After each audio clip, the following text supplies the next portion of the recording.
Semoga Tuan Guru diberikan keberkahan. Amin. Amin. Bolehkah kita menjamak sholat ketika melakukan operasi? Syarat jamak qashar 89 km. Dari Pekanbaru ke Medan 600 km. Pekanbaru ke Medan 600 km. Kalau tak percaya ukur sendiri. Itu maka saya jamak qashar tadi. Asar 2 rakaat. Tapi boleh jamak tidak pakai qashar. Hadis riwayat Abdullah bin Abbas. Hajat sangat tinggi. Bapak dokter spesialis. Operasi jam 11. Selesai jam 5. Jam 11 tadi operasi, selesai jam 5. Zuhurnya kemana? Jamak takhir, tidak pakai qashar. Zuhur 4 rakaat, asar 4 rakaat. Yang mengoperasi tak bisa diganti dengan dokter lain. Memang dia aja sendiri. Banyak kabel-kabel dalam, harus salah potong. Kalau sampai digantikan dokter lain, bingung dia. Oh, ini salah sambung pula, koslet. Yang mengoperasi. Bagaimana dengan yang dioperasi? Begitu juga. Operasi tulang belakang, operasi kulit. Jam berapa mulai operasinya? Jam 6 sore. Sementara di Medan maghrib jam 6.30. Selesai operasi jam 10 malam. Kemana maghribnya? Maghribnya tarik jamak takhir. Maghribnya 3 rakaat, isyaknya 4 rakaat. Tapi jangan mempermudah-mudah. Ini banyak ini operasi tingkat tinggi. Ini nikah pun main jamak juga. Nikah tak sholat zuhur tuh duduk di pelamin. Kau tak sholat zuhur, sayang makeup luntur. Tak ada rukhsah, tetap sholat zuhur. Tetap sholat. Di setel jam 12.30 duduk di pelaminan. Stop jam 5 supaya zuhurnya tetap sholat pada waktunya dan asarnya tetap. Tapi kalau operasi ini memanglah operasi ini lama, baik yang mengoperasi maupun yang dioperasi. Karena apa? Darurat tingkat tinggi. Kita doakan anak-anak kita jadi dokter insyaallah. Kenapa begitu? Dokter ini duitnya banyak, kerjanya tak berat. Buka-bukaan mulut orang, 5 juta.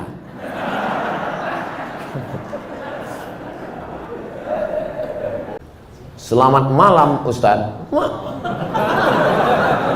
Assalamualaikumnya ada.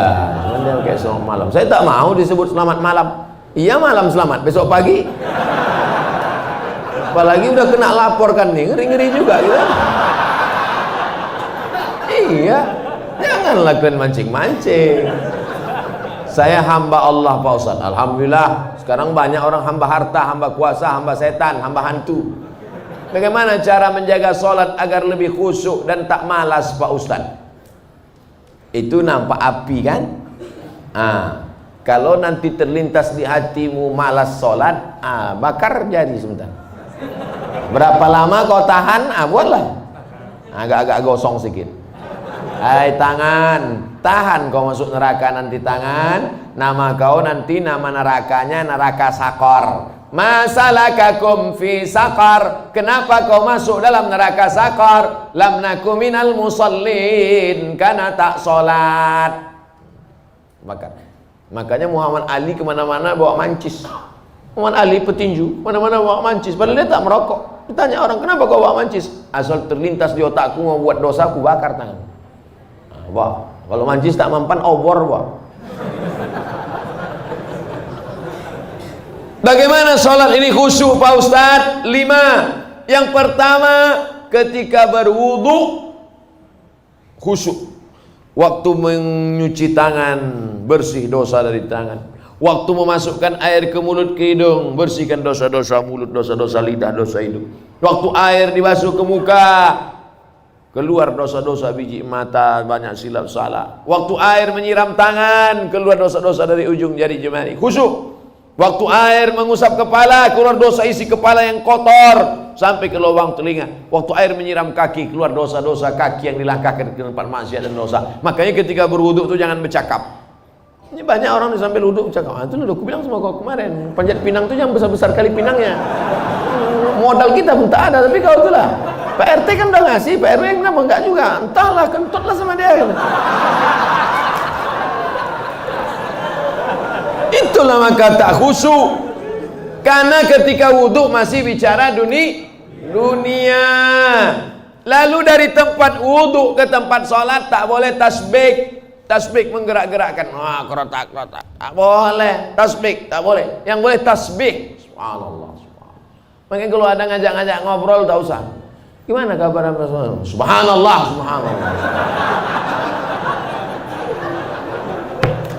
Tiga, ada terdengar azan, jawab hayya 'alas shalah. La haula wala quwwata. Jangan bicara waktu azan. Siapa yang bicara ketika azan dikumandangkan, matinya mati su'ul khatimah. Begitu kata Syekh Imam Nawawi, Syekh Jalaluddin Abdurrahman As-Suyuti. Hati-hati. Lalu kemudian yang keempat, membaca bukan mutalaah. Mutalaah mulut tak bergerak. Waktu sholat itu membaca Allahu Akbar kabir walhamdulillahi katsir. Ini banyak orang sholat mulutnya diam.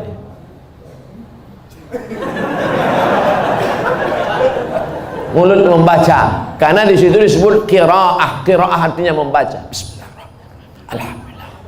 Ar-Rahman. Yang kelima, mengerti apa yang dibaca. Itulah mengapa tadi saya pilih ayatnya ayat-ayat pendek supaya besok kalau sholat zuhur mengerti apa yang dibaca. Wailul likulli humazatil lumazah alladzi jama'a malahu wa 'addada. Kebetulan kawan di sebelah itu asik ngumpul-ngumpul harta. Jamaah malawat. Yahsabu annama lahu akhladah kalla la yumbadanna fil hutamah. Bagaimana hukum sholat kita? Gimana hukumnya sholat kita kalau kurang khusyuk karena tetangga kita bau badan?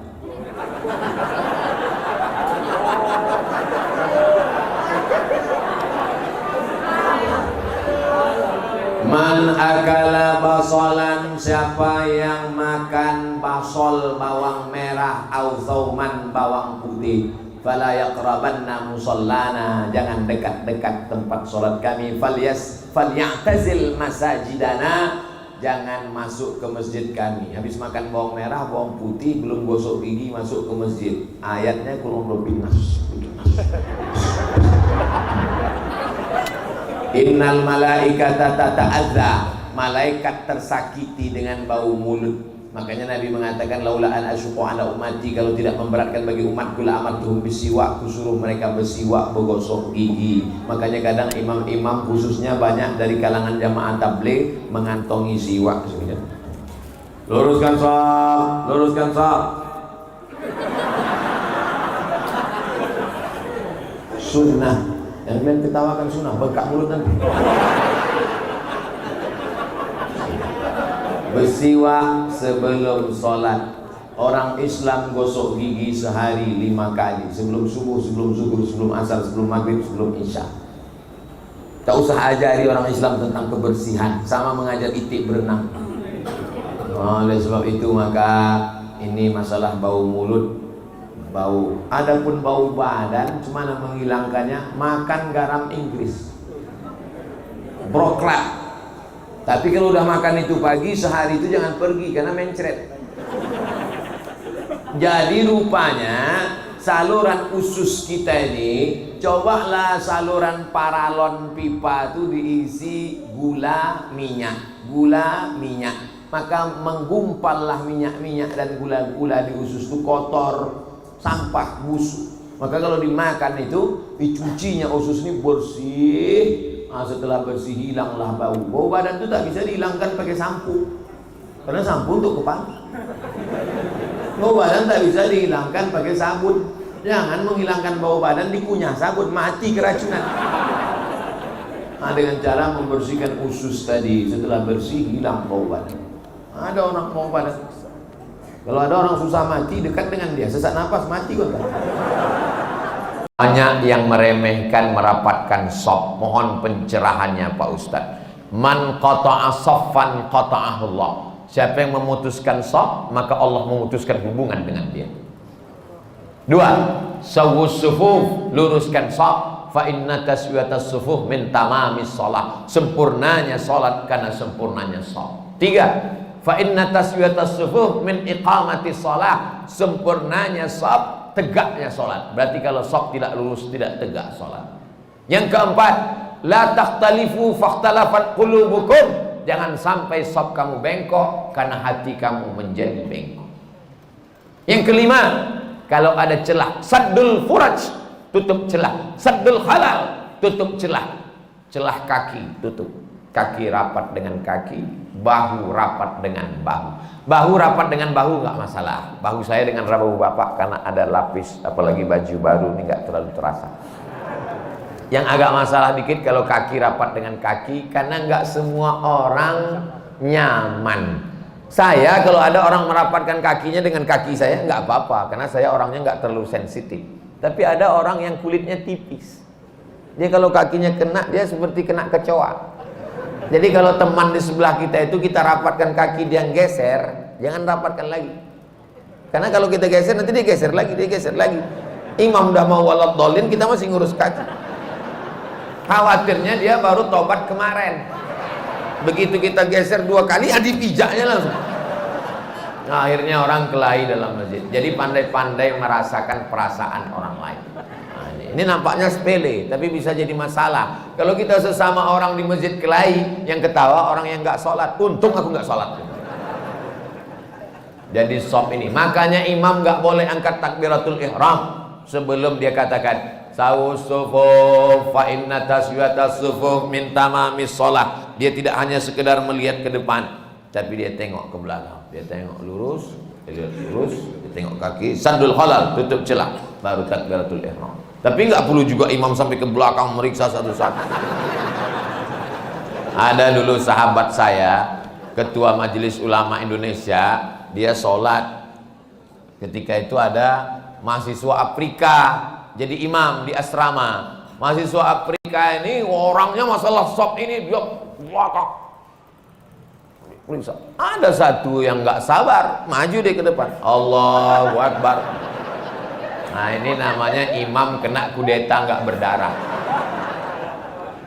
Apakah makmum itu sudah tahu bacaan tentang luruskan shaf? Tahu? Bacaan tentang sawus sufuf itu hampir semua orang Indonesia kan tahu kan? Luruskan shaf, tahu semua. Kenapa diulang imam setiap mau sholat? Menunjukkan manusia ini lupa dan lalai. Belum pernah pengalaman saya sholat di masjid, tiba-tiba imamnya ngomong, jamaah saya nggak perlu menyuruh meluruskan shaf, kalian udah tahu semua kan? Menunjukkan manusia ini selalu lalai tentang shaf. Maka luruskan. Qadamun biqadamin, mangkibun bimangkibin, mangkibun bimangkibin, bahu dengan bahu, kaki dengan kaki, lurus. Allah. Sekarang enak, ada sajadah. Zaman Nabi mana ada sajadah? Bagaimana cara meluruskannya? Bahu dengan bahu, kaki dengan kaki. Innallaha yuhibbul ladzina yuqatiluna fi sabilihi shaffa. Allah suka melihat kita lurus shaf, ka'annahum bunyanun marsus, seperti bangunan yang kokoh. Karena kalau rapat, setan tidak bisa masuk. Nama. Bagaimana adabnya bila imam setelah sholat fardu membaca zikir yang keras, tapi masih ada jamaah yang masbuk? Tashwish, mengganggu. La tushawwish, jangan kau ganggu orang sholat. Yang dimaksud dengan kalimat mengganggu itu adalah bacaan selain zikir. Ada orang sholat, Allahu Akbar, tiba-tiba dia di samping nyanyi. Itu namanya mengganggu. Tapi kalau ada orang sholat, yang lain yang sebelah subhanallah, subhanallah, subhanallah, apakah terganggu? Tidak. Yang terganggu dengan subhanallah itu setan. Kenapa? Karena bacaan zikir dengan sholat isinya sama. Aqimis sholata li zikri, dirikanlah sholat untuk zikir mengingat aku. Orang yang berzikir sama circle-nya, sama signalnya. Orang yang berzikir mengingat Allah, orang yang sholat mengingat Allah. Orang yang sama-sama mengingat Allah, tidak saling mengganggu dan tidak saling terganggu. Jadi kalau ada orang sholat, orang sebelah itu berzikir, tapi zikirnya mengganggu, dua kemungkinan. Yang sholat itu setan atau yang berzikir itu setan. Dia udah tahu bahwa zikir itu tidak terlalu kuat, tidak terlalu pelan. Subhanallah, subhanallah. Udah tahu ada orang sholat, kuat-kuat matanya ke situ lah. Subhanallah, subhanallah. Ini setan. Ini setan yang sedang berzikir. Pak Ustadz, zikir setelah selesai sholat itu kan zikirnya sir. Itu menurut mazhab Syafi'i. Zikirnya jahar, mazhab muridnya Imam Syafi'i, namanya Hambali, Imam Ahmad bin Hambal. Menurut mazhab Syafi'i, berzikir itu jahar sementara makmumnya tahu. Kalau makmumnya sudah tahu, zikirnya sir. Maka di sebagian masjid zikirnya sir. Pas imam ditanya, Pak Imam zikirnya kok enggak jahar? Makmumnya udah tahu. Ustaz Somad kalau jadi imam bacanya, saya kalau jadi imam zikir saya jahar. Kenapa Ustaz nggak baca sir? Karena makmum saya ada 3 orang nggak tahu. Yang pertama anak kecil, dia nggak tahu. Yang kedua mu'alaf baru masuk Islam. Yang ketiga orang tua udah tahu cuman lupa. Maka mereka dikasih tahu. Anak-anak ini pulang ke rumah, nanti ditanya sama emaknya, nah zikir di masjid tadi apa? Tapi kalau saya zikir kuat, dia tahu subhanallah, subhanallah, tapi tidak terlalu kuat. Nggak mungkin juga orang di masjid zikir sampai subhanallah, subhanallah. Kau zikir apa ngamuk?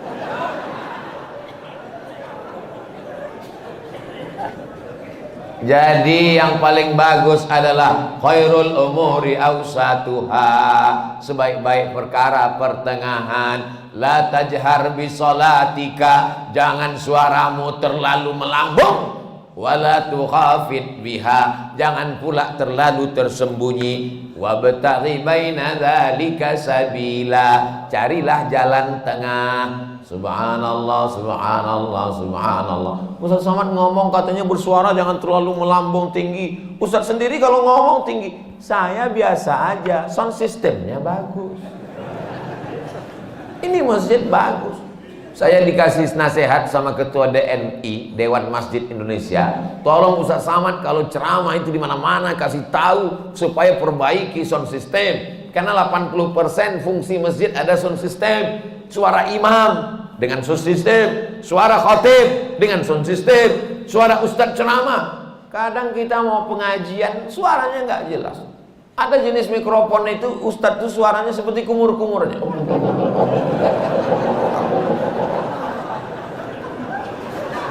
Tapi di masjid Darul Hamid, Baitul Hamid, bait rumah, Hamid rumah orang yang memuji Allah, rumah yang terpuji. Masya Allah, tenang, sound sistemnya mantap, cuman agak panas saja dikit.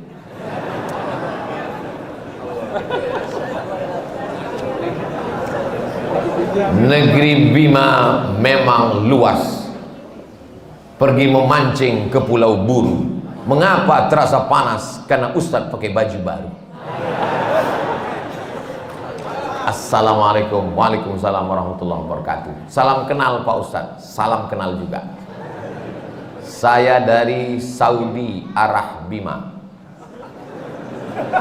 Ada orang sholat 60 tahun, tidak ada satupun sholatnya yang diterima karena mereka tidak meluruskan ruku dan sujud. Ruku dan sujud yang bagaimana yang benar itu Pak Ustadz Somad? Irji ila salatika fa innaka lam tusalli. Ulangi salatmu karena salatmu tidak sah. Sahabat itu pun mengulangi salatnya. Irji ila salatika fa innaka lam tusalli. Ulangi salatmu karena salatmu tidak sah. Sahabat itu pun mengulangi salatnya. Irji ila salatika fa innaka lam tusalli. Ulangi salatmu karena salatmu tidak sah. Dia pun mengulangi salatnya. 3 kali dia ulang. Akhirnya setelah dia ulang 3 kali, Gimana yang benar itu ya Rasulullah? Kata Nabi, hatta tatma'inna raki'an. Kalau kau rukuknya tumakninah. Makna tumakninah dua. Yang pertama, ada tempo tenggat waktunya. Seminim-minimnya rukuk, satu kali tasbih. Subhana rabbiyal azimi wa bihamdih. Walaupun satu, tapi dibaca itu ada tumakninahnya. Subhana rabbiyal azimi wa bihamdih. Kenapa orang sholat nggak ada tumakninahnya? Seperti pohon bambu di tepi sungai ditiup angin, karena nggak dibaca di mulut. Allahu Akbar, Allahu Akbar, Allahu Akbar, Allahu Akbar, Allahu Akbar. Pas ditanya, kenapa kau sholat cepat betul? Maaf, nama saya Valentino Rossi, pembalap, pemuda berbadan gelap.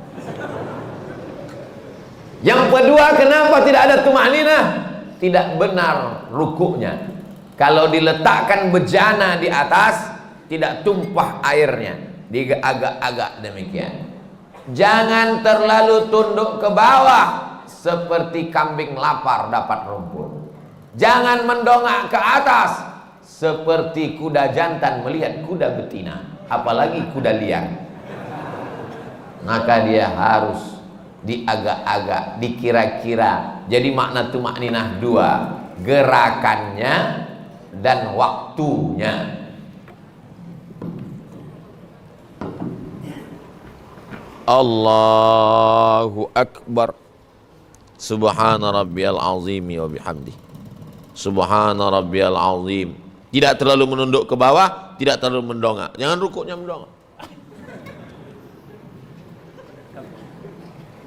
Lalu kemudian sujud, hatta tatma'inna sajidan. Kalau engkau sujud, sujudnya juga tumaknina. Ujung kaki dua, ujung lutut dua, tapak tangan dua, kening satu. Nggak ada orang keningnya dua, menempel ke bawah. Ini kening. Apakah hidung juga wajib disentuhkan? Kening ke lantai wajib. Hidung mustahab, dianjurkan. Yang paling bagus hidung. Cuman beda kita dengan orang Arab. Orang Arab tuh nggak terlalu terpaksa, kena dia.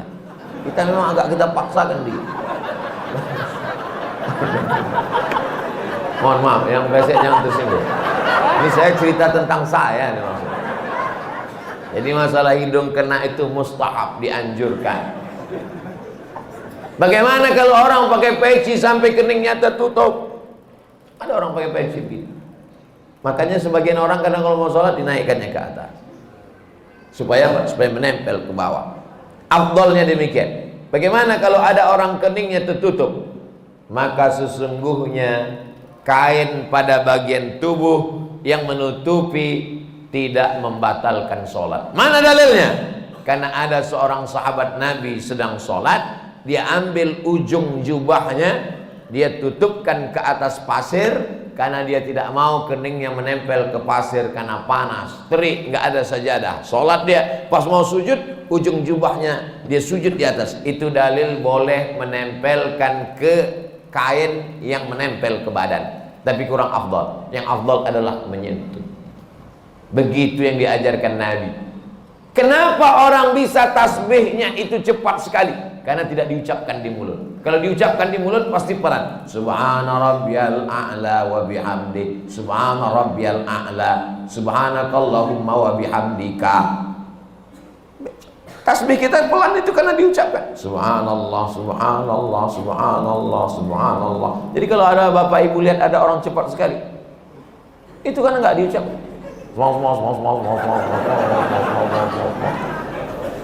Nggak diucapkan. Bahkan kata Syekh Ali Jum'ah, itu pakai nafas membantu lebih khusyuk. Diucapkan walaupun sholat zuhur dan asar.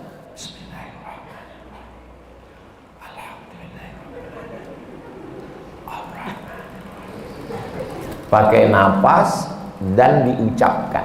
Apakah Nabi itu kalau sholat mulutnya bergerak? Ditanya kepada sahabat Nabi namanya Khabbab ibnul Adh. Ya Khabbab, ya. Nabi itu kalau sholat mulutnya bergerak. Ya. Dari mana kamu tahu? bittirabi lihyatihi, aku lihat jenggot Nabi bergoyang. Kenapa jenggotnya bergoyang? Karena dagu dan rahangnya bergerak. Ini ada orang sholat mulutnya nggak bergerak sama sekali, matanya aja yang bergerak. Sholat apa ini? Ini pertanyaan sederhana, tapi mengkoreksi lagi sholat kita. Yang tidak benar sholatnya karena tidak membaca. Dibaca, qiraah itu artinya membaca. Sedangkan orang yang baca mulutnya nggak bergerak itu namanya mutalaah. Itu beda dalam bahasa Arab. Kalau bergerak membaca, makanya qiraatul Fatihah, membaca. Bismillahirrahmanirrahim. At-tahiyatul mubarakatus shalawatut thayyibat. Assalamu alayka ayyuhan nabiyyu wa rahmatullahi wa barakatuh. Wassalamu alayna wa ala ibadillahi sholihin. Asyhadu an la ilaha illallah wa asyhadu anna Muhammadar Rasulullah. Allahumma shalli ala sayyidina Muhammad wa ala ali sayyidina Muhammad sampai fil alamin innaka Hamidum Majid. Allahumma ighfir li ma qaddamtu wa ma akhartu wa ma asrartu wa ma a'lantu wa ma asraftu wa ma anta a'lamu bihi minni antal muqaddim wa antal muakhir. La ilaha illa anta subhanaka inni kuntu minadh dhalimin. Allahumma inni a'udzubika min 'adzabi jahannam wa min 'adzabil qabri wa min fitnatil mahya wal mamat wa min syarri fitnatil masiihid dajjal. Allahumma a'inni 'ala dzikrika wa syukrika wa husni ibadatik. Assalamualaikum warahmatullahi. Assalamualaikum warahmatullahi. Tumanina. Kalau tidak ada tumanina, kata Nabi, ulangi sholatmu karena sholatmu tidak sah. Mari kita jaga sholat kita lagi insyaallah. Jangan menjadi pencuri sholat. Bagaimana pencuri sholat? Karena tidak lengkap rukunnya, syarat-syaratnya menurut pandangan ulama fikih. Ada orang sekarang ketika ditanya, kamu sholatnya kok cepat sekali, nggak lengkap. Yang penting hati kita. Ini orang tidak belajar fikih, nggak ngaji. Dan orang seperti ini tidak ada di Bima. Dulu pernah ada tapi udah meninggal. Ustadz, apa yang membedakan seorang makmum dengan seorang imam? Imam di muka, makmum di belakang.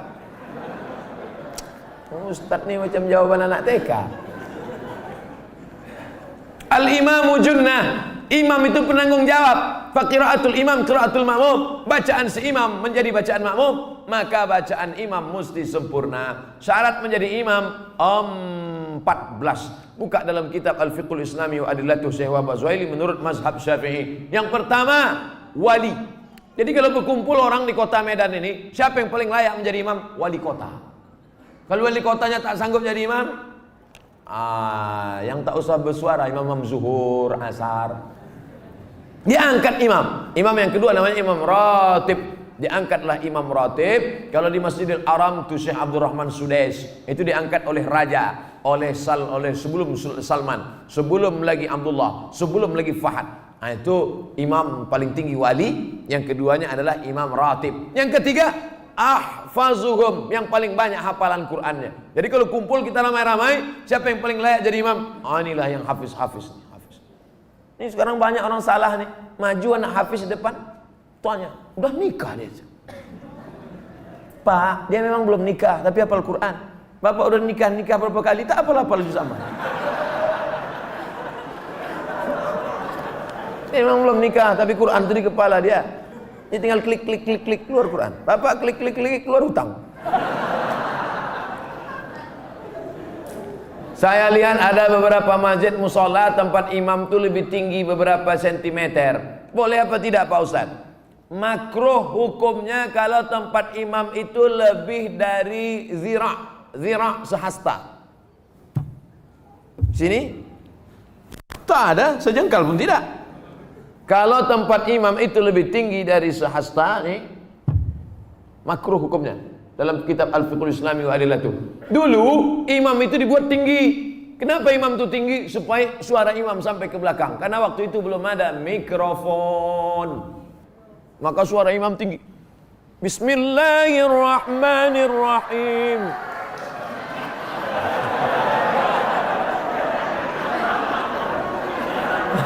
Hore kata makmum. Jadi kalau saya kira tak ada di Medan ini tempat imam lebih dari sehasta, kecuali Idul Adha, Idul Fitri ya. Tapi kalau yang imam ratib di masjid tak sampai. Kalau sekedar dibangunnya segini tak apa-apa, supaya nampak imam. Karena ada juga makmum tuh yang menengok, mana imamnya, mana imamnya. Nah, tak